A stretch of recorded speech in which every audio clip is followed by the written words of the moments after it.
Hola, esto es Conversaciones con Sebastián Galiani, episodio 48. Este es el último episodio de la segunda temporada. Regresaremos en abril del año próximo. Nuestro invitado de hoy es Matías Zur. Matías es licenciado en Economía por la Universidad de Buenos Aires y máster en Economía por la UCEMA. Es director y economista jefe de INVEC. También se desempeña como profesor de macroeconomía en la UBA y en la UCEMA. Hola Matías, ¿cómo estás? Hola Sebastián, ¿cómo estás? Muy bien, bien. Placer hablar con vos hoy. Bueno, muchas gracias, un placer también para mí compartir este espacio con vos. Bien.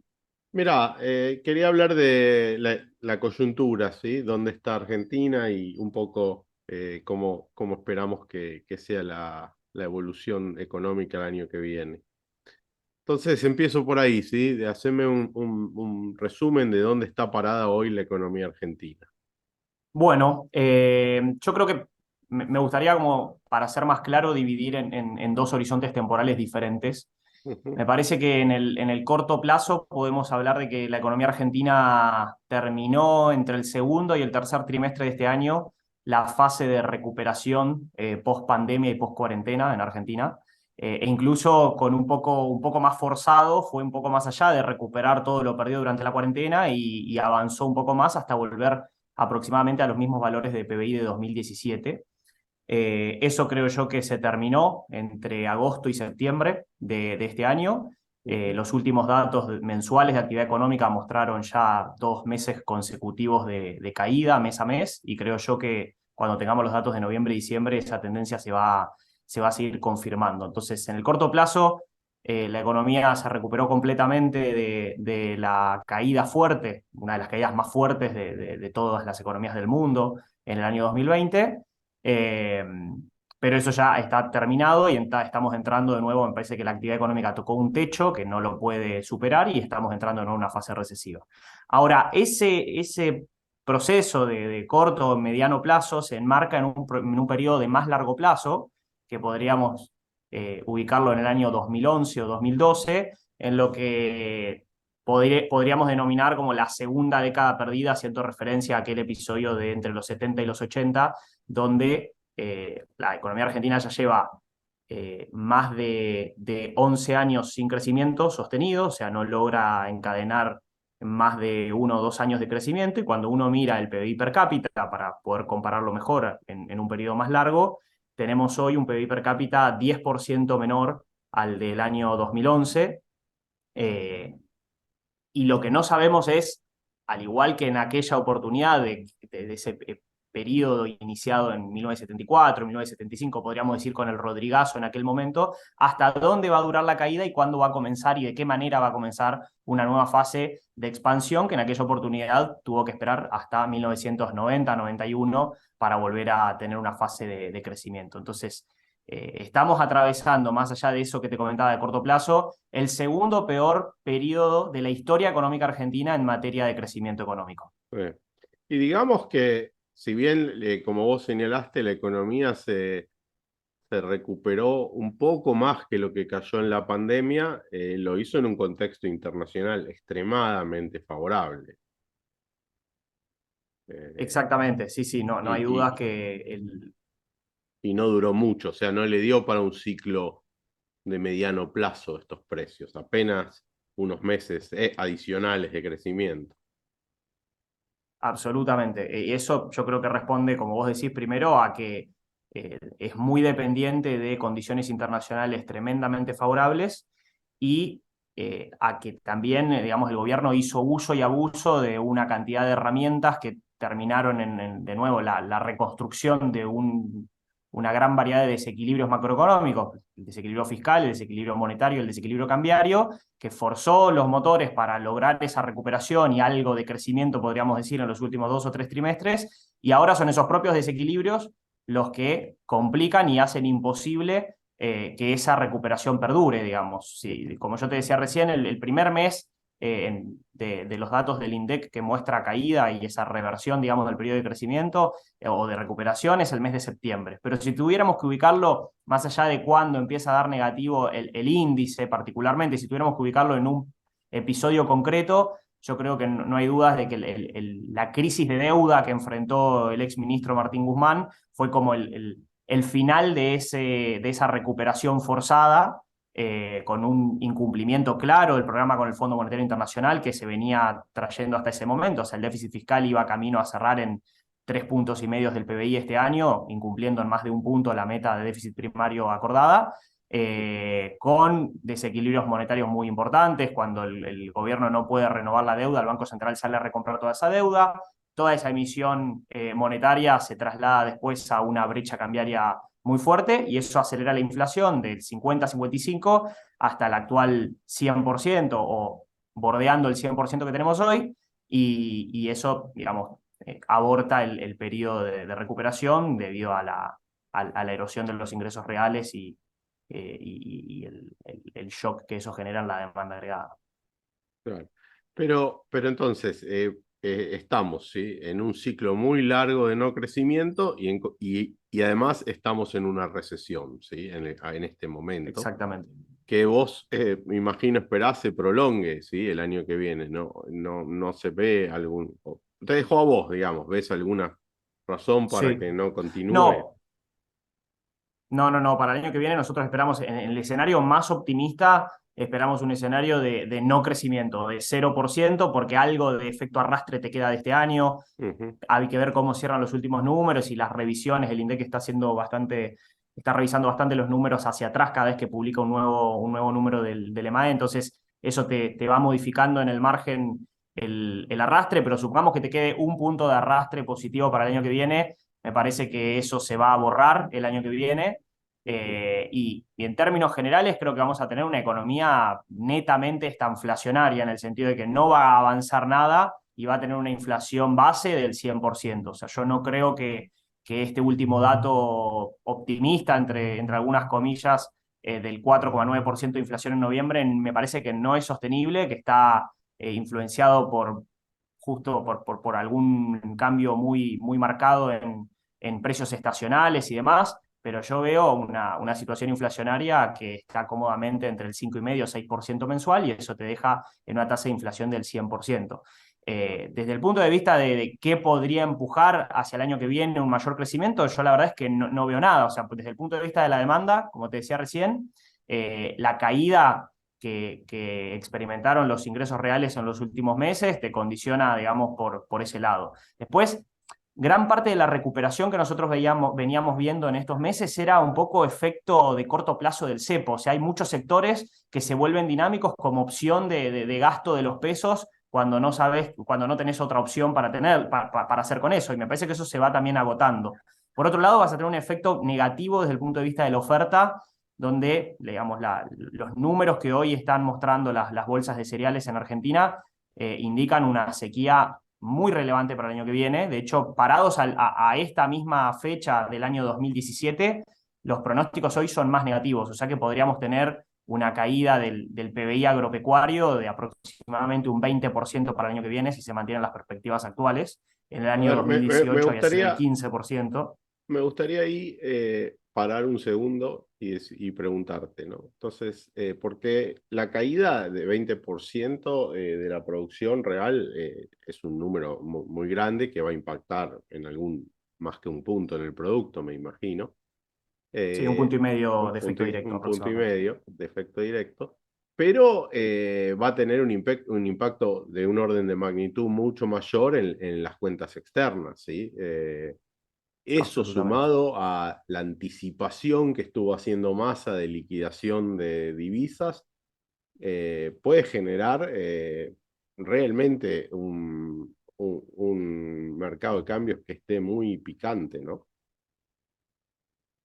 Absolutamente. Y eso creo que, digamos, más allá del efecto directo, que es importante, me parece que el principal problema que trae una sequía de este tipo es la tensión cambiaria que va a generar y que se va a experimentar, digamos, en términos de pérdida de reservas, si el gobierno no quiere intentar apretar más el cepo cambiario o en términos de brecha cambiaria y mayor aceleración inflacionaria. Entonces, esta inflación del 100% que yo te comentaba recién es como, dadas las perspectivas que estamos mencionando del sector agropecuario, es como el escenario más optimista que el gobierno podría conseguir el año que viene. No hay, digamos, hay muchos riesgos de un shock cambiario, de nuevo, ya sea en el mercado oficial o en el mercado paralelo, que te complique las perspectivas de inflación para el año que viene y que te genere una aceleración que, partiendo de un 100%, como sabemos, digamos, los números inflacionarios no son, no van de 1 en 1 o de 10 en 10, digamos. Cuando las magnitudes son muy altas, el impacto en términos de aceleración inflacionaria de un shock devaluatorio es mucho más fuerte.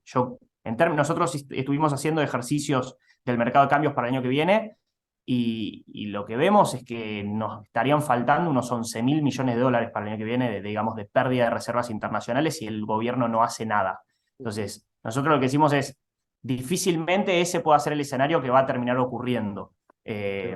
Porque perder 11.000 millones de dólares de reservas internacionales el año que viene implicaría dejar un banco central con reservas negativas de por 5 o 6.000 millones de dólares, dados los números que tenemos hoy.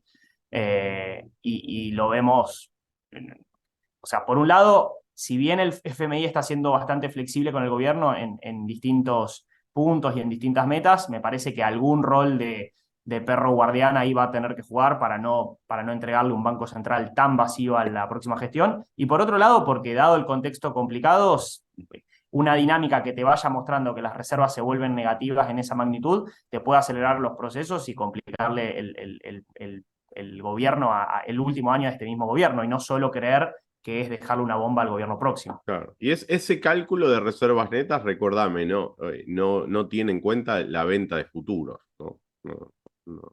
No. ¿Y cuánto tiene vendido de futuros? No tiene en cuenta la venta de futuros.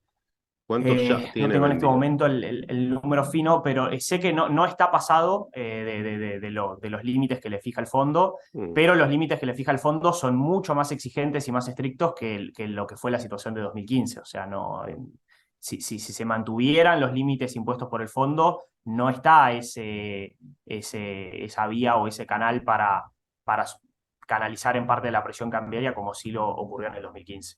Está bien. En materia fiscal, ¿cómo ves que cierra este año y qué perspectivas ves para el año que viene? Bueno, en materia fiscal es muy notable, digamos, la diferencia entre lo que fue el primer semestre del año y el segundo semestre del año. Como te decía yo recién, hasta la crisis de deuda del mes de junio y julio, el déficit primario se iba encaminando a cerrar en 3,5%, en 3,5% del PBI, y iba a incumplir por un punto la meta con el fondo. Desde el mes de julio se empezó a ordenar bastante fuerte el gasto público. El gasto primario pasó de crecer 11 puntos reales a caer entre 6 y 7 al mes de noviembre puntos reales en la segunda parte del año. Eso, digamos, tiene un componente propio de licuación inflacionaria por la aceleración de la inflación. Por ejemplo, eso lo ves claramente en todo el gasto previsional, el gasto jubilatorio, que no es un gasto que vos no podés modificar en el corto plazo, está cayendo porque la inflación se puso por arriba, no porque se haya hecho algo con ese gasto. Pero después sí hay una gran cantidad de otras partidas, como transferencias a provincias, gastos de funcionamiento del Estado y algo de subsidios económicos también muy relevante, que no solo es que la inflación superó el crecimiento nominal, sino que el crecimiento nominal, que venía siendo muy fuerte, se volvió mucho más chico. Ahí, particularmente en subsidios económicos, está teniendo algo de suerte el gobierno también, porque está cambiando en los últimos meses bastante la composición de la generación de energía eléctrica. Está ganando mucha importancia la generación hidroeléctrica por cómo viene la situación de los ríos donde están las represas y demás. Es la fuente más barata de generación de energía eléctrica, y eso le está haciendo caer el costo de generación en una magnitud importante. De hecho, el otro día estaba mirando un poco los números y en términos reales estábamos en el costo más bajo desde el año 2015. Claro. También ayudado obviamente por el retraso cambiario, ¿no? Porque hay gran parte ahí de costos que están influenciados por el dólar, y el atraso cambiario te facilita esa caída. Bueno, eso entonces en términos de cómo viene para este año. Yo creo que con este cambio en el segundo semestre más ingresos extraordinarios por lo que están recaudando de más de retenciones por dólar soja. Todo eso le va a permitir, que yo lo estimo más o menos en medio punto del PBI, entre el dólar soja 1 y el dólar soja 2, creo que les va a permitir cerrar el año cumpliendo la meta de 2,5% del PBI de déficit primario, quizás un poquito desfasado, pero no más que eso, y un Pero déficit total de... ahí hay un dibujo Sí. grande, ¿no? O sea, esos ingresos, tener ese dólar oficial más alto que le genera una pérdida al Banco Central, pero que después se la compensan con un bono por abajo de la línea y ponen los ingresos por arriba de la línea, es un poco un mamarracho, ¿no? Bueno, a eso me refería en parte con la cierta flexibilidad que está mostrando el fondo a la hora de controlar las metas en las revisiones y demás. También si Mm. vos ves el financiamiento que el Banco Central le podía dar al Tesoro, estaba limitado en unos 620.000 millones de pesos y el fondo dice, la registra como cumplida la meta, pero cuando uno mira toda la emisión que terminó siendo financiamiento al Tesoro, ya sea porque el Banco Central le compró DEX o porque el Banco Central salió a comprar bonos que el mercado no quería, el financiamiento monetario para financiar el Tesoro está triplicando o cuadruplicando la meta oficial con el Fondo Monetario. Ahora, el Fondo Monetario sigue mirando únicamente el concepto de adelantos transitorios y dice la meta fue cumplida. Entonces, creo que esto es un elemento más, un factor más de eso que estás mencionando. Claro, claro. Y también Y para el año que, sí. estaban haciendo algo también ¿cómo se llama? Con los recursos de propiedad, ¿no? Eh, Bueno, algo- ahí hay 0,3% del PBI que este año se están registrando como ingresos, que el año que viene, en teoría, si el fondo no cambia ese criterio, no van a poder registrarse. Entonces ahí también, cuando uno mira cuánto es el esfuerzo fiscal que habría que hacer entre este año y el año que viene para cumplir la meta del año que viene, este año supongamos que tomamos como válido el 2,5% de déficit primario, el año que viene hay que ir a un 1,9. Bueno, ahí ves un ajuste de 0,6 puntos. Ahora, hay 0,3 puntos que este año registraste, que el año que viene no vas a poder registrar. Entonces, en realidad, el ajuste es de 0,9, casi Ujú. un punto del PBI. Entonces, sí, está ese ingreso extraordinario este año que el año que viene no va a estar. Y yo lo que estoy viendo, digamos, con bastante preocupación es que me parece que la meta fiscal del año que viene es bastante difícil de cumplir, al menos si nos mantenemos en la hipótesis de que la inflación no se va a seguir acelerando. O sea, si suponemos que la inflación se estabiliza en 100%, el gobierno pierde el principal factor que le ayudó a terminar de cumplir la meta en este segundo semestre. Entonces, por ejemplo, las prestaciones sociales, las jubilaciones que están indexadas con 6 meses de rezago, no van a caer en términos reales el año que viene, o van a caer muy poquito, porque van a empezar a tomar en cuenta la inflación y la recaudación tributaria a esta tasa de inflación de fin del año 2022. Ujú. Eh, y aún suponiendo durante el primer semestre del año que viene, el gobierno logre bajar el gasto público todos los meses del primer semestre un 3% en términos reales y manteniendo constante el gasto real en la segunda parte del año, porque ya hizo el ajuste este año, no llegás al 1,9. A mí me está dando un número de 2,4% más o menos, o sea que casi que te quedaría el mismo déficit primario que este año. Claro. Y teniendo en cuenta que el año que viene es un año electoral, donde el FMI en sus revisiones dice que el ajuste se tiene que hacer 0,5 puntos con tarifas y 0,8 puntos con programas sociales, con potenciar trabajo y demás. O sea, yo ni desde lo económico ni desde lo político veo la razón para que eso pueda ocurrir el año que viene. No, mi opinión es que lo más probable es que ese número que vos tenés es un número conservador porque después van a terminar aumentando el gasto cuando se acerquen a las elecciones. Vale. Eh, Así que, pero bueno, tomando ese número, ¿qué déficit financiero tenés? Y con 2,4 el déficit financiero queda en 4,2 para 4,2. el año que viene. Eh, que es una herencia importante de déficit, ¿no? Para el próximo gobierno, porque además al haber un tipo de cambio oficial atrasado, los intereses están subvaluados, por lo menos los intereses en dólares. Sí. Bueno, si tomamos en cuenta esa subvaluación de intereses en dólares, algunos recursos adelantados, como decíamos recién, algo de retenciones por dólar soja que no se repitiera el año que viene o que no se podría repetir, digo ya más pensando en 2024, como bueno, fin de 2023, ¿qué déficit inercial recibe el próximo gobierno? Y le restamos también toda la recaudación vinculada al cepo, llámese impuesto país, adelanto por impuesto a las ganancias y demás, ese 4,2 se te va a un 5,3, teniendo en cuenta todo eso. Si Claro. sumamos la devolución de la coparticipación que acaba de fallar la Corte para la Ciudad de Buenos Aires, también te suma un 0,1% más o menos estás en 5,3%.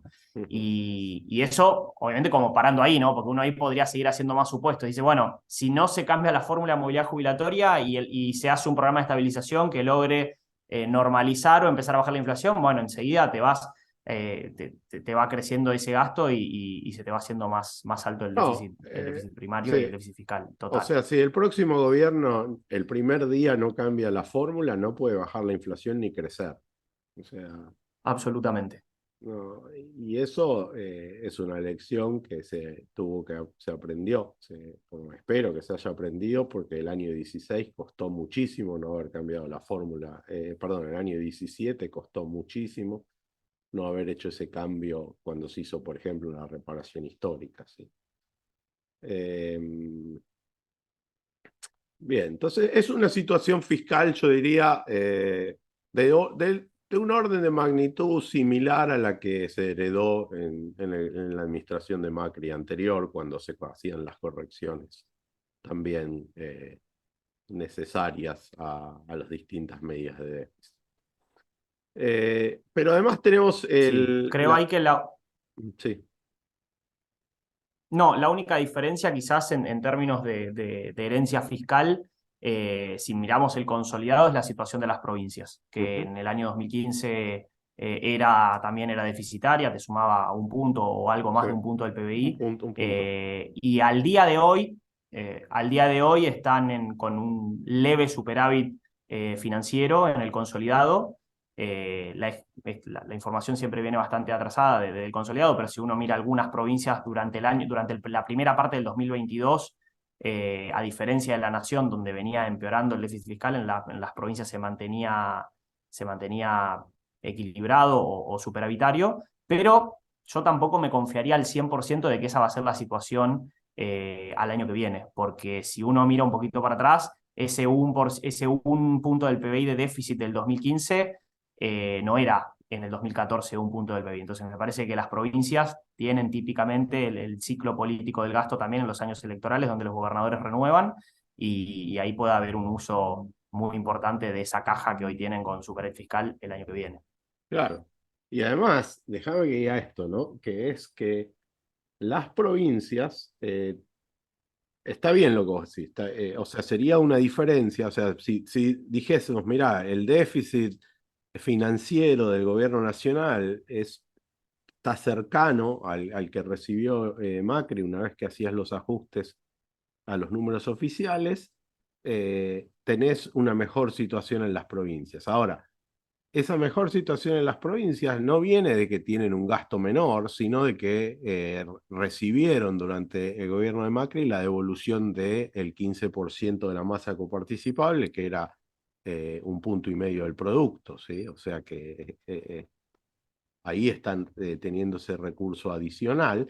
Y en la reforma del 17 se habían comprometido a devolvérselo a la sociedad bajando ingresos brutos y eso se eliminó con este gobierno. ¿Sí? O sea que aún si terminan en equilibrio, la situación es peor, porque básicamente está reflejando un gasto fiscal, un gasto más alto. ¿Sí?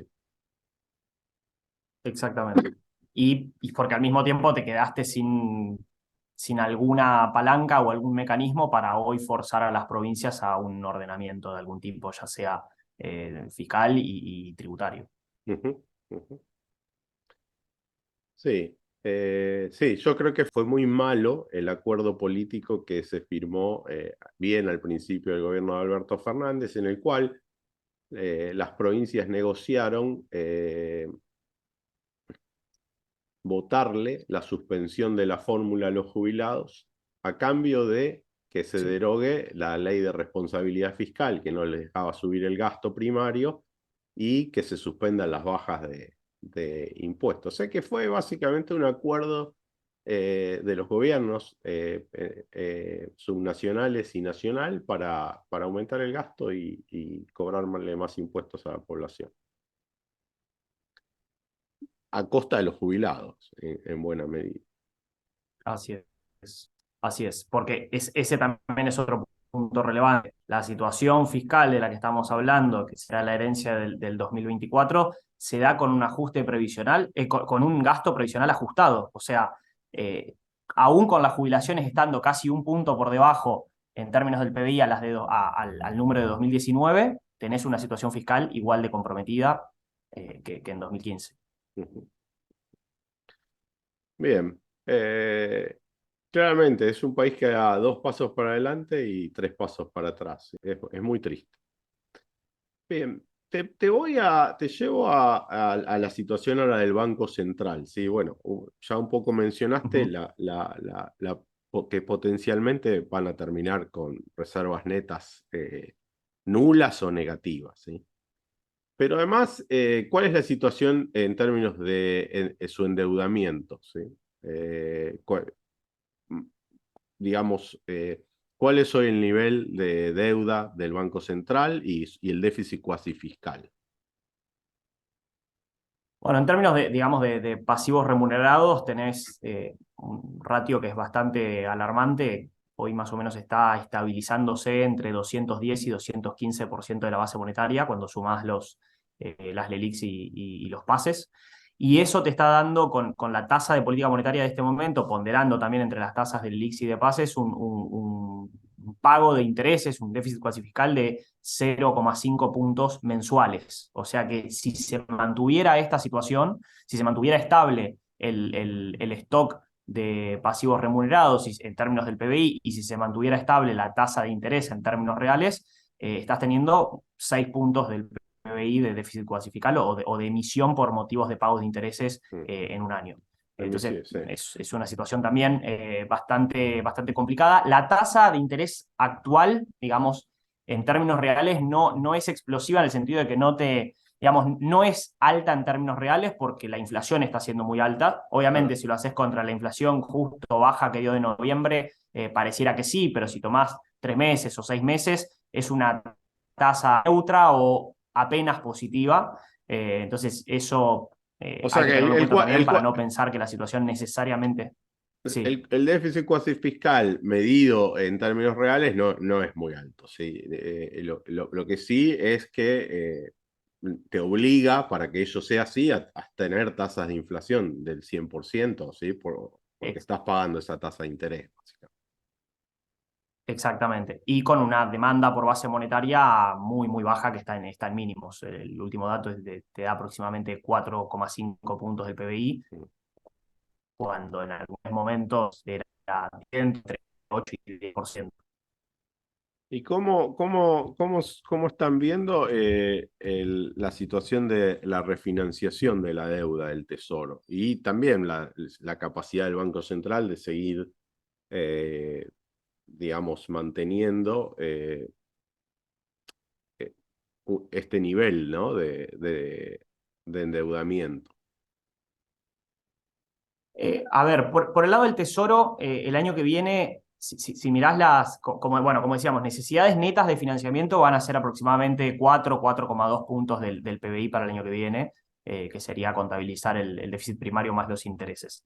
En términos de todo el rollover y el financiamiento bruto, las necesidades totales son de 20 puntos del PBI aproximadamente, de todo lo que vence el año que viene y que hay que renovar, pero un poquito más del 60% de todos esos vencimientos están en manos de organismos públicos. Eso cambió también bastante en los últimos meses, cuando hubo justamente este repudio por la deuda y salió el Banco Central a comprar gran parte de esos bonos. Entonces, eh, Yo creo que si se cumpliera la meta acordada con el fondo para el déficit primario del año que viene, no me parece que fuera tan grave la situación del refinanciamiento de la deuda del Tesoro, teniendo en cuenta quiénes son los tenedores. Ahora, dado que creo que no se va a cumplir, y como vos me decías recién, creo que me decías, creo que está siendo conservador en cuanto no se va a cumplir, porque si van a aumentar el gasto en el año electoral, entonces sí, me parece que se vuelve un poco más complicado.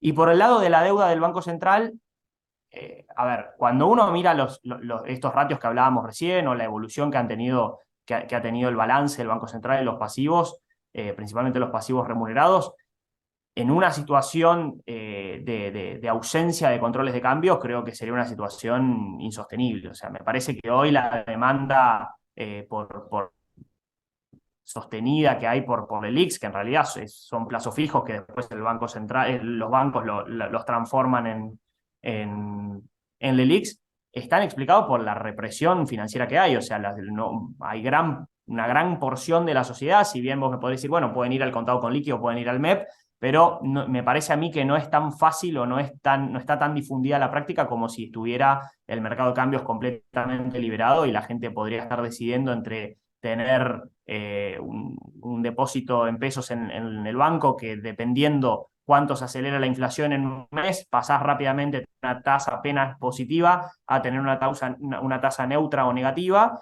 y se estarían dolarizando. Así que a diferencia del año 2017-2018, ese stock de pasivos remunerados se sostiene, hay un control cambiario cada vez más fuerte. Claro, claro. Pero bueno, entonces, para hacer un resumen, ¿sí? Las perspectivas son para el año que viene, un año recesivo, probablemente con una caída de un punto, quizás con el arrastre estadístico de 0, pero obviamente eso va a depender también de lo que pase en los mercados monetarios y con la tasa de inflación, ¿no? Suponiendo que eso supone que la inflación más o menos se mantiene en el orden del 100%, ¿sí? Que es un escenario también conservador, dado lo que puede pasar con el déficit fiscal, ¿sí? Entonces, tendríamos, suponiendo que una economía que llega en recesión, con una inflación de 100% o un poco más, y un déficit fiscal que habíamos dicho por lo menos iba a estar por arriba del 5% el déficit financiero, ¿sí? Y las provincias, bueno, quizás en equilibrio, ojalá. Entonces, eso es una situación muy que tiene, digamos, si la comparamos con lo que heredó el gobierno de Macri, es en materia fiscal y de actividad, por ahí no es tan distinta, pero sí tiene una tasa de inflación muchísimo más alta, ¿sí? Estamos como en un nivel de nominalidad muchísimo más peligroso hacia el próximo gobierno. Entonces, en ese contexto, ¿cómo vos ves que esperás que pase, ¿no? Con el nuevo gobierno? ¿Qué esperás que haga? ¿Por dónde te parece que va a encaminar su programa económico? Yo coincido con un poco con el resumen que vos hacías recién, como para pintar una imagen de cuál sería la herencia del próximo gobierno. Ahora, me parece que hay, o al menos yo por ahí escucho a lo que se comenta hoy en la política, o algunos dirigentes políticos o posibles candidatos a presidente el año que viene, y haría dos advertencias más. Mm. Primero, algo que sí va a ser muy diferente respecto a 2015 es el acceso al crédito. Me parece a mí que no podemos pensar de que por solo un cambio de color político se van a reabrir los mercados de nuevo. Primero porque el stock de deuda ya es mayor que en 2015. Segundo, porque los vencimientos están mucho más concentrados ahora que en aquel momento.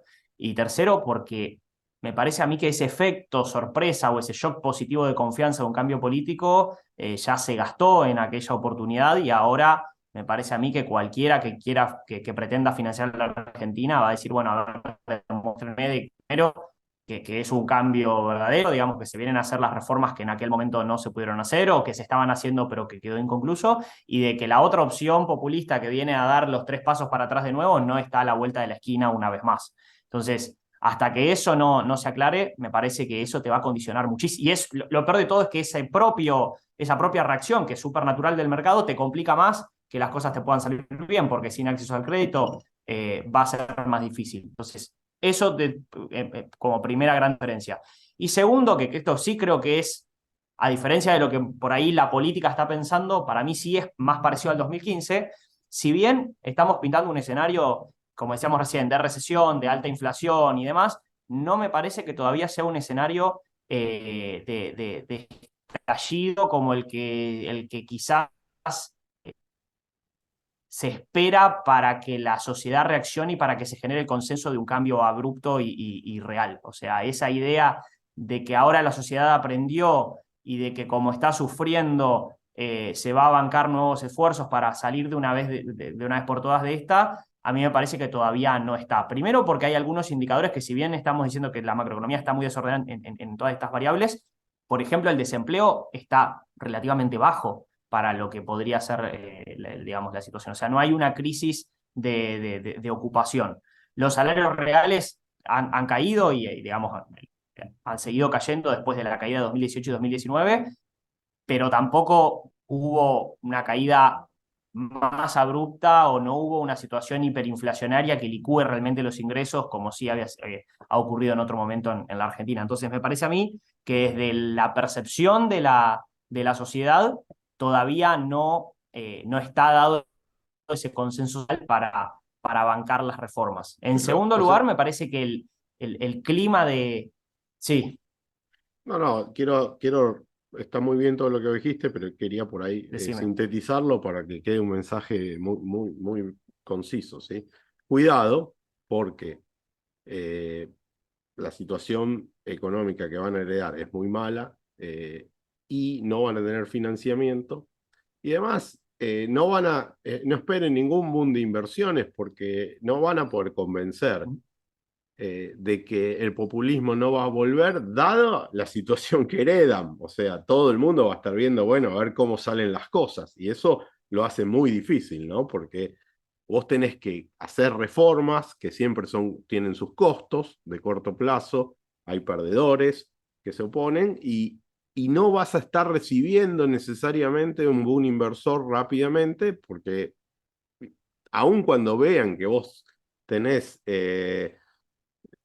que estás tomando la dirección correcta, bueno, hay que ver cómo lo toma la sociedad, cómo te va y si vas a poder mantener el control político, ¿no? Que no vuelva el kirchnerismo en 4 años. La sombra del populismo, que como lo llamo yo, es siempre un costo enorme para avanzar.